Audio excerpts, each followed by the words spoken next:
If you are watching this video, I am sorry, because it means that we are in a recession, or you feel like there is a recession around the corner and you might be going through your very first recession as an investor. So I want to make sure that this guide is going to give you a few tips on things that you should do and prepare for as an investor. And they are not just strict all investing tips. Okay, this is your first time doing this, and here are the things that I've gone through. Here are the things that you may want to consider. And also, just for context, I was a financial advisor and I managed over $140 million. And the key thing about that experience is, because I'm only 35, I've been through, as a millennial, I've been through a lot. Right, I'm going through stuff right now. we'll talk about that later. But the main thing here is I didn't just learn through my experience, I learned through the experience of others too. So it's people who I've sat down with and they say, hey, I've gone through what happened in the 80s.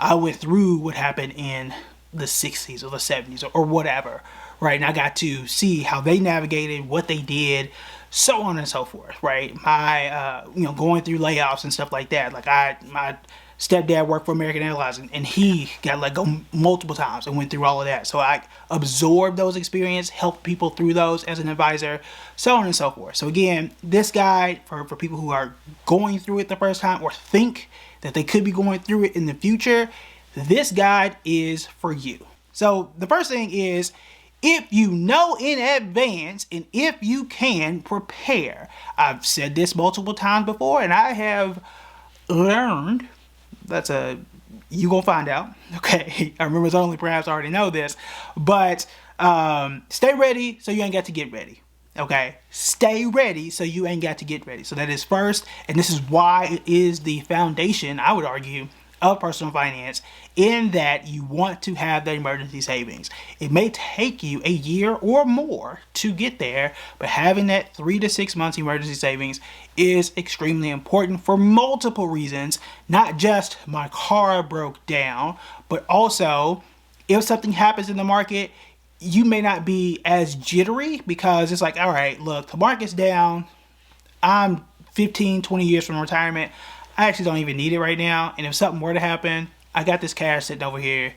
I'm going to be all right because you have that. And if something were to happen, I would pull from this cash first. And then if I really, really needed it, then I would go towards my investments. But I have a buffer. And while I'm using that buffer, maybe the market would start to recover. And that's going to buy you even more time. So if you can prepare in advance, particularly for your savings, your cash, you absolutely want to do it. Now, you don't always have a way to foresee a recession, right? You can't always do that. Now, for a tariff one, yeah, we kind of saw that coming, okay? But you don't always, like the pandemic, 2008, like a lot of times they do just pop up. So that's why you should want to have it ready at all times, okay? The next one that goes into preparing in advance is something I've been talking about a lot more, and that's that inversion tactic, in that you're listing out all of those risks, and you're saying,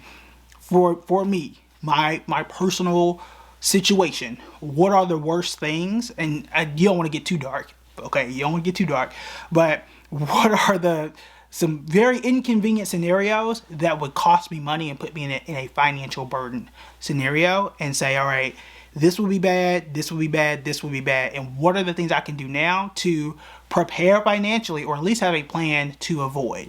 One of the things for me is my car breaking down. If my car broke down, I need to have a plan of, if this is expensive, how am I going to do it? Well, emergency savings for X amount. Boom, that's number one. Emergency plan number two, we just gonna figure it out and just have one car, because me and my wife have a car. That's backup plan number two. All right, there we go.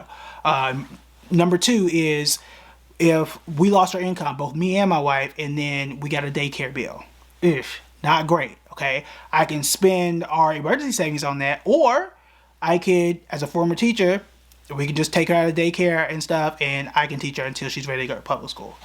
I could do that.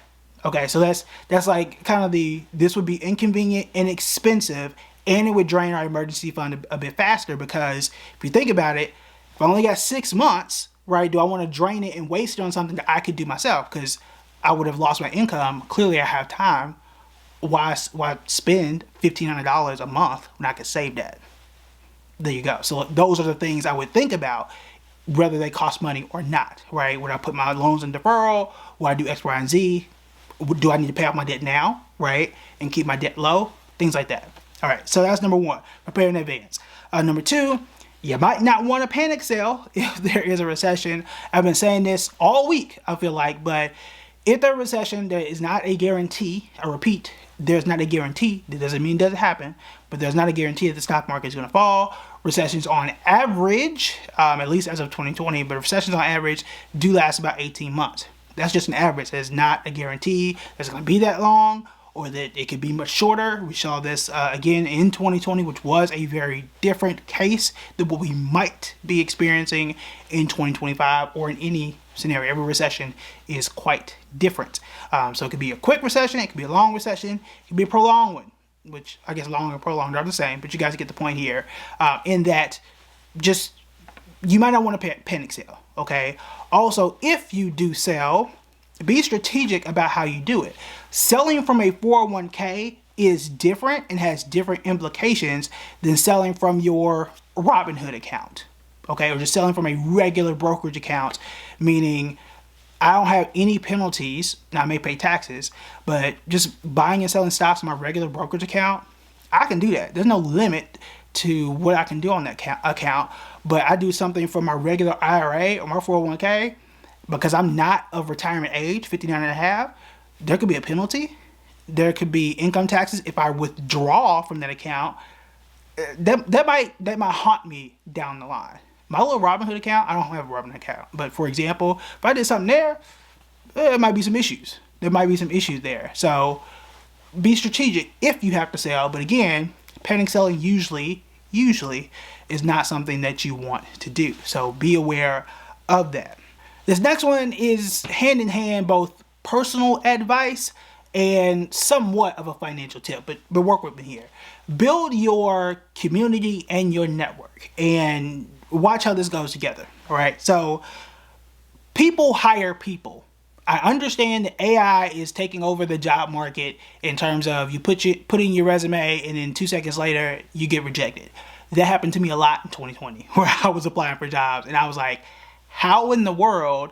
I just applied 12 seconds ago. How did they reject me? No person saw my resume that fast. That's because the AI is reading it. I get that. However, the better way is usually when you have an internal referral, number one, somebody else can look at your resume.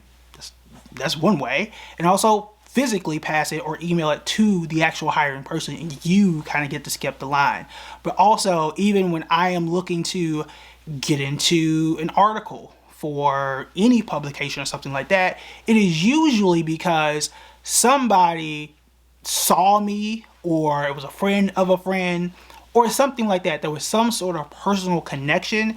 And again, people hire people. If you bought a book of mine, or you told me about a book, I'm probably going to listen to you versus somebody I haven't seen or I haven't heard, right?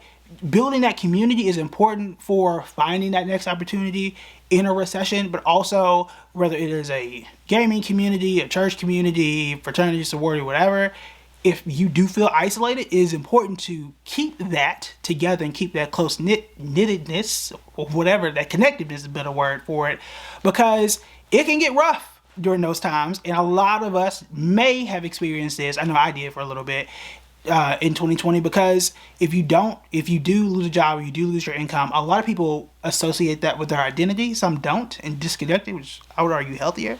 But in either case, you want to keep those two things together and being a healthy, whole person, as opposed to losing your job, losing your identity, and just being lost in the world. So I know it's a bit bigger than just finance. However, it's much easier to move from place to place, from job to job, if you can say, hey, look, let me pick up the phone or text somebody or send an email to somebody I've been talking to this whole time, not just because I need a job, and say, I was well liked at this place. People knew me. I did a great job. And such said they was hiring here. We both know each other and like each other. And they said that they put in a referral here, is you are more likely to get a position there. And that is how these jobs work, right? Is how networking works, is how people get places, whether we like it or not. And sometimes it has worked against me personally, and it's likely worked against you. But, you know, honestly, a lot of things occur just because people are well liked and they are decent at their job. Call it what it is, right? Versus the person who is the absolute best, right? Be decent at your job and well liked will get you, I would say, 75% of the job, 75% of the way there. If you are the best at your job and you are well liked, you almost invincible. Okay, so do those two things, and you can almost get nearly anywhere that you need to. If this is your first recession, you also want to pay attention to your expenses, and you always want to pay attention to your expenses, right? But when it's a recession, you want to zoom in on those and identify areas where you might be able to negotiate. Surprisingly, not everybody knows this, but with your credit cards, there are some times where you can negotiate a lower interest rate. Now, it depends on how long you've had the credit card. That depends at times what your credit card debt is as well. So I would say there's only one time I haven't paid my credit card down to zero. And I paid a $20 interest charge. And I'm still upset to this day. Okay. Outside of the entire, 15 years I've had a credit card, it's always been paid down to zero. But if you have significant credit card debt and you haven't paid it down, then I would say, hey, look, can y'all bump this down by 0.25% or whatever? That's one way you can negotiate. Companies like Verizon, AT&T, T-Mobile, see if they have what is called a sister company that could pay just a bit more. Now, I'm not going to name them because they don't pay me. They don't pay me to mention them on this channel. So y'all gonna have to pay up. Verizon and everybody else. Okay, but I'll let you guys look them up and see, because that is a way to save money. There may be a lower tier of something like a YouTube TV, or even like an ad version of something that you currently have. And just to cut back a bit that you don't need. One thing that I do, and this is cheap, but I really don't watch that much TV outside of Marvel stuff on Disney, is I used to watch, I only subscribe to YouTube TV, for example, not just regular YouTube, but YouTube TV for college football. And I watch it during the college football season. I watch the championship, and I cut it off. Because that's all I really watch. I don't watch nothing else until the NBA Finals. I don't watch none of the playoffs. Call it what it is. I don't care. I don't care about the NBA regular season until it's the finals. And because the Celtics were in the finals, I didn't watch either, because I don't like them. And Jerry West passed because he didn't like the Celtics that much either. Now, I bet you if the Lakers was in it, he would still be with us today. I said what I said. But on a serious note, go through and see what can be negotiated, and just ask. You would be surprised, especially utility companies, how much discounts may be available, anywhere between 5-10% here or there, that may help you. And the reason why you want to do that, other than just getting cheaper bills, is because if you need to build an emergency fund that we talked about at the top, that little margin can go towards building that emergency fund a bit more. By doing so, if you have lost your income or your income has been reduced, some people's hours get cut during recession, that can help you to maintain your current budget, maintain a similar lifestyle, and again, build up that emergency fund a bit faster. So if you're going through your first recession, again, I am sorry that we are here, if that is the case, whether you are watching this currently or at some point in the future. But hopefully this guide has been helpful. If you want to learn more about finance and more about investing, then you can check out these videos right here.